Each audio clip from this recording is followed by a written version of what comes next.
Fuck the intro. Alright, let's play.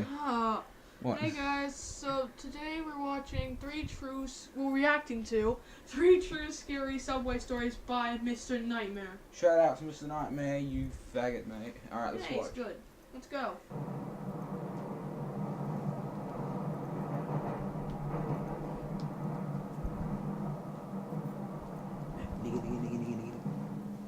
Number 3. My dad has been an MTA Transit subway station manager for 35 years. With this job, there has to be a manager on duty at all times, so he's practically done every single possible shift throughout his career. That means he's done his fair share of night shifts. Most trains were completely empty throughout the night. He said it was the only nice part about doing the night shift. He has a series of funny and weird night shift stories to tell, but there's one downright horrifying one. My dad had just boarded a train to move to his office at another station. He was alone when he got on, which was at about 3 in the morning.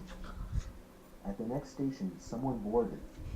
My dad describes him as a white, tall and skinny man wearing a heavy jacket Sounds and like beanie. Aidyn. He shot my dad a quick glance before sitting in the furthest corner away from him. My dad said that he felt uncomfortable as the guy kept looking up at him every so often. When my dad's stop came, he got off, as well as the other man. He walked to his office door, unlocked it, and looked behind him. The man in the jacket was pacing around only about 50 feet away. My dad stepped into his office, shut the door, locked it, and sat at his desk. 5 minutes later, someone started to try and turn the doorknob. After the person on the other side of the door realized it was locked, they started to knock softly. My dad called out, "Who is it?" And they responded, "I want to talk." He told whoever it was to go away.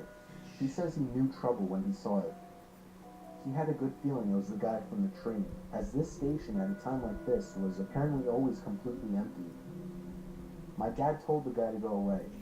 He continued to knock for a good 5 minutes. My dad finally pulled up the security camera screens and brought up the camera pointed to his office door. Sure enough, there was the guy from the train, wearing the jacket and beanie. Coincidentally, as soon as my dad brought up the camera, the man walked away. So my dad did whatever his work consisted of for about half an hour in that office. Before leaving to catch the next train, he checked the camera to make sure that the weird guy wasn't out there. He locked up and walked down the stairs to the train platform, where he got on the train right away. Looking out the window, he saw the guy from before walking down the stairs to the platform, and then stepping on the train into the same car as my dad. He sat down on the opposite side, a few seats to the right. My dad tried to look away and pretend not to notice him, but he knew the guy was staring at him. He at one point gave in and stared back, giving a slight nod and smile in some sort of truce attempt before looking away again. The man stared at my dad the whole ride to the next station, but my dad never looked back at him once after the first time. Now you may be asking, why didn't he try to forcibly get the guy to back off? Well, despite my dad's intimidating size, he's always been a complete teddy bear, no bark and no bite. Plus, he says he feared that guy was armed, and that one small motion could lead to death. When the train stopped at the station, my dad practically ran all the way back up to the streets, constantly glancing over his shoulder. And yes, the man from the train was following him. My dad had to find the first public building still open to try and escape. He found a Wendy's that was open and stepped inside. He sat and watched as the guy following him walked up to the window, stopped, and stared my dad down through the glass for about 10 seconds before turning around and walking across the street and then down the sidewalk. My dad said he ate, waited a little longer, then left the Wendy's to get to his third and final station for the night. The scariest part, when my dad was in his third office, as he was checking the security cameras out of the paranoia of the situation, he caught the guy from the train pacing around the outside, only about 30 feet from his office. He then stopped, looked up at the camera, and according to my dad, literally froze and stared for no less than a minute. When he finally lowered his head, he walked away, out of the station, to never be seen by my dad again. My dad doesn't know if he was followed after leaving the Wendy's, but that would only make sense. The guy was clearly disturbed, possibly homeless and or dangerous, and who knows what he actually wanted with my dad. Number 2. So that was interesting. That was creepy. That was only the first story. We're probably prolong the video a little bit because we're talking about it. And that might be a good couple minutes. Okay. That story was kind of boring, actually. That wasn't that scary. That was actually kind of a normal thing to happen in America. That's kind of normal. I actually don't know too much about America. That'd be kind of normal for a really late night. It's kind of normal for someone to be following you around. Actually, I remember once I was walking out at night, but... Anyone follow you? Well, this creepy old fuck, but he didn't last long. Eventually, I turned down a street that he didn't go down. Anyway, I think that in scary rise of out of 10, I only think that was a good 3. Since when were we doing this? I don't know. We never. Anyway, what would you think of that? 1, because that's actually really common in America. Believe it or not, a lot of people do that. Well, I say 3 because I'm an Australian. He's gone back to America, so he'll learn more than I will. Plus, especially if they're homeless, that's very, very common. Because they might be like, That's fucked up. they might be trying to rob you of your wallet, but you keep walking off, and they can't do it in a public place. So they follow the shit out of you. Yeah. Fuck me. And then they vanish. Fuck me sideways, cunt. Anyway, let's do the next one. Story 2. Yay. Me and my 3 friends were in New York around Christmas time. We didn't finally decide to leave until about maybe 2 in the morning. We got on the first train that we could catch, and as expected, it was empty. Sorry about the fuzz, guys. Just watch and So the fuzz is actually Mr. Nightmare's video. I not think it's our camera. for added drama. Yeah. Let's go. Mr. Nightmare, Sudden you missed a commotion in faggot. the next car over. We peeked through the glass in between the cars, and there were 2 hooded men, or maybe teenagers, standing obnoxiously close to a woman sitting in one of the seats who was screaming for help. I suggested that we go over and kick their asses, but as me and a buddy got a closer look, we saw they were armed with handguns. I pushed all my friends to get to the next car over, away from the armed men. I took a look back and saw one of the men pointing at us before starting to follow. We ran through at least 3 different cars with the men following us before the train finally stopped at the next station. We all booked it through the old station to the nearest place we could hide. I got separated from my friends, so I went to hide behind a garbage can. I could hear my chaser's shoes hitting the Good tile advice, floors, everyone. so I knew I had no time to find a better hiding spot. I Aidyn's peeked just through the jerking off opening at right the now. top of the bin. Nothing I private. could get a better look at them now. One was black, the other was Indian, and they were both really young looking. I was sure they were only trying to rob us, until I heard one of them say, "If you find them, kill them." I hope you understand why I almost gave away my position in reaction to hearing this. With a gasp and almost pulling the garbage bin down with me as I returned to cover it, I consider it a miracle neither of them caught me. They left the area. I took notice that they didn't have their guns drawn at that moment. I ran in the opposite direction of the 2, and quickly caught my friends, who were waving me over from behind a large pole. I took cover with them behind another And there pole was a not girl far dancing from that on it. one, and we waited for as long as we thought necessary. The big shock to the story, though, was when we caught a glimpse of the woman from the train, who we thought was being threatened by the 2 men, walking over in the direction of the men, and then calling something along the lines of, "Where are they? Don't tell me you didn't get them." The 2 men reappeared from beyond the corner, walking over to the woman. The rest of what they said was too low to pick up on. They walked back down the stairs to the platforms, and as we could guess, waited for another train to run their trap again. At the very least, we called the police and reported what was going on, but I have no idea if they were ever caught. Number 1. Hired bodyguards. They're hired guards. Just It was a being trick. criminal assholes. It was a trick. But, That was another American story, so I don't know anything about it. no, it wasn't. Well, You wouldn't see that in an American metro. Not on a train. No one would do that. how about Australia, mate? Yes, probably. Yeah, because Australians are fucked up. In America, don't take you that racist, guys, I'm never see saying. that. Don't take that racist, guys. I'm saying it to my own bloody... Also, if you're wondering about the first story, why, he said he'd hide in a Wendy's, because generally over here, there's sort of, like, little things in a food, like, a food court. Like a food shack. Yeah, Yeah. like, kind of like a McDonald's, but not the building.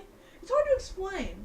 Like a little shelter, you know. Like a kind of- little, go to Hollywood Plaza, If you're in Australia, in yeah, Adelaide. and, so, I don't know, find the food court and find Wendy's. They're like that over here. In America, they're like proper buildings. Like Woolworths. And they sell nearly everything you can think of. You know, condoms, dildos, you know, all of that. What? I mean, food-wise. Oh. Food, condom, food, dildo, you know. Food a deal. But they do sell chili, and there's someone actually posted it online.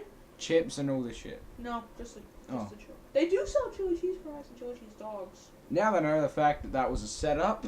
0. It was obviously just set up after what the girl said. And yeah, 0. Wait, that might have been the American Metro. No, that kind of looks like an England metro though, because the American ones they don't have the tracks are not right next to each other. There's no shit blocking them out like that, and the subways are tiny. That seriously looks like an England metro. England Metros are like that too. No. Wait, do you mean England or London? England, Oh, I don't know. But London, no, they're like just straight open. Australia, we don't have many subways. I They don't don't even have any. subways at all. Well, yeah, I don't. Well, not in South Australia. Bullshit. Not in Adelaide. Not now. If you were to go to America, New York, never Grand Central Station. You never go in there alone. Unless you're a carnist Always bring a gun. or a guy, if you're a girl. Or just a gun. You know, that helps. Why? Robbers, Why? criminals, people with guns. Okay, we'll talk about more about There's insane people. how other countries work at the end of the video, but yeah, 0 out of 10, and same with him. Gay Alright. out of 10. Okay, yeah, gay out of 10. Alright, let's do Next. this. My name is Danny. I'm 22 years old, and this was the most horrifying experience of my life. I live and work in New York City, but I don't Hashtag have a balls are car, shrunk. so my main mode of transportation is the subway. This is New York. It was a Saturday night. What's up? I was on my way home from a party in the Oh, middle I of the will. night. I wasn't even close. I did this about every other weekend, so I was completely fine with taking the subway alone at night. Walking down the steps, entering the underground without a soul in sight, it was always a bit chilling. This specific station was very tightly spaced. As I was walking, I could almost feel as if I were being watched or followed, Dun, dun, along with the dun. occasional echoing bang type sound emitting from an unknown location. I was early for the train, so I sat on a bench and waited. This is something straight out of a horror movie. I heard this exact phrase. Psst, over here, buddy. There was And my somebody reply was, standing on the bench inside the tunnel, poking his head out and looking at me. He was a filthy-looking man. I'd say in his early 40s. He gave me a smile, a horrible yellow smile with at least 3 teeth missing, and I could tell that even from where I was sitting. I did the best I could to pay no attention to him, but he wouldn't go away. There was laughing coming from inside the tunnel, and then another disgusting-looking man stuck his face out as well. This man gave me a nasty smile as well, before telling me to come hang out with them in the tunnel. The way they stared at me, though, their eyes... Okay, I'm just gonna pause the video quickly. If you ever see someone doing that, Fuck this shit, I'm out. either A, run, B, call the cops and run, C, Okay, that's a bit difficult. Like, as soon as you whip out a phone, they instantly gotta, like, try to attack you because they know what the fuck you're doing. run out, then call the cops. Okay, that's much better. And C, pop a cap in them. Okay, don't If do you the have a last gun one. and Don't you do the last one. Just go. if you Hell actually, no. if you're thinking of shooting them, I go for the foot, so they can't run or they can't they can't stand up. Do the kneecap if you're retarded, but Kneecap would actually be really good. yeah, if It you do crippled them. Yeah, but if you did the foot, they could still walk, but it'd be so painful. They'd have to let down. Anyway, let's continue. Don't do the Eyes head, kids. wouldn't even move. Or the It's as if balls. That's a their good one, sight was actually. Do the locked balls. onto me.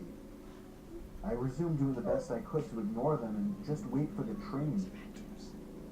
I noticed in my peripheral vision that one of the men moved away into the tunnel, returning moments later with another face. I had to look again. There was a third face, but this one was hunched over and lifeless. It looked like one of the men were holding the guy's face up. The sound of the train approaching felt like 1,000 pounds off my shoulders. I got up ready to board the train, but when I got closer to the edge of the platform, I nearly threw up at the sight. The two men were going back into the tunnel, but the second man in the back was holding something in his hand. A head. Just a head. Like a decapitated head. They disappeared from sight onto the side of the tunnel. As the train stopped, I got into the first car, planning on warning the conductor, but no later than after we left the station. I didn't want to be there a second longer. As the train began to move, I saw legs moving down the stairs to the platform, but that was it. I didn't get to see who it was, but what I did get to see, as the train moved into the tunnels, I caught a glimpse of a group of men, hunched up against the railing, inches away from the train window, and they were all looking right at me. I knocked on the conductor's door like a madman, screaming it was an emergency. He opened up and I explained what I just saw. He radioed to somebody in charge of the station, as well as another higher-up of the company, who I'm sure took care of it, or contacted the proper authorities or security, whatever. It seemed to take ages for my stop to come, but when it did, I practically had a hop in my walk from relief. I had since been to one party at the same friend's house, but I skipped that station. I decided it was worth it to take the extra long walk to the next station. I don't know if weird shit happens often in the subway at night. In my experience prior to this incident, it never did. But after this experience, I think I should say you should be extremely cautious when in an isolated place like a subway station late at night.